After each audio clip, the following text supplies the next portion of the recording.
7ই November 1975 হচ্ছে বাংলাদেশ এর ইতিহাসে এক গুরুত্বপূর্ণ রাজনৈতিক ঘটনা।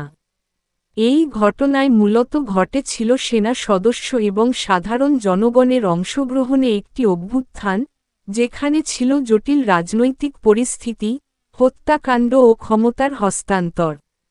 এই দিনের পরিপ্রেক্ষিতে প্রতি বছর 7ই নভেম্বরকে জাতীয় বিপ্লব ও সংহতি দিবস নামে স্মরণ করা হয়। আজ ঐতিহাসিক 7ই নভেম্বর নিয়ে কিছু সংক্ষিপ্ত আলোচনা। 1975 সালের 15 আগস্টে শেখ মুজিবুর রহমান নিহত হওয়ার পর দেশে রাজনৈতিক অস্থিরতা বিরাজ করছিল। এরপর 3রা নভেম্বর সেনাবাহিনীর এক অংশ বিরোধী মুভমেন্ট চালায়। 7ই নভেম্বর সকালে সেনা সদস্য ও সাধারণ নাগরিক এক হয়ে কার্যকর ভূমিকা নেয়। সেই দিনের রাত থেকে কার্যক্রম শুরু হয়।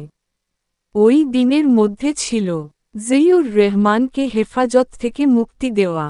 কালার মোশাররফ সহ কয়েকজন ঊর্ধ্বতন সেনা অফিসার নিহত হন।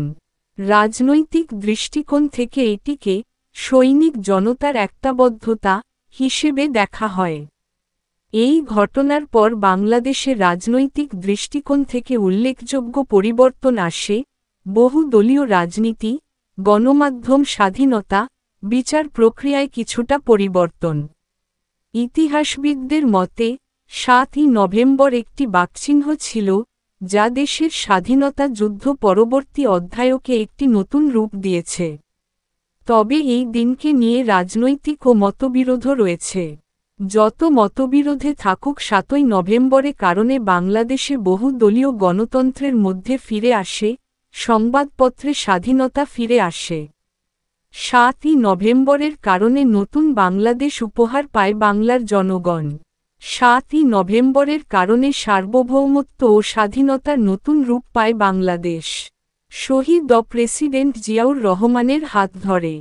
তাই আজকের এই দিনে শহীদ প্রেসিডেন্ট জিয়াউর রহমানকে গভীরভাবে শ্রদ্ধা করি, স্মরণ করি এবং তার রুহের আত্মার মাগফিরাত কামনা করি। আল্লাহ যেন তাকে বেহেশতের সুউচ্চ মাকাম দান করেন। আমিন। স্মরণ ও উদযাপন।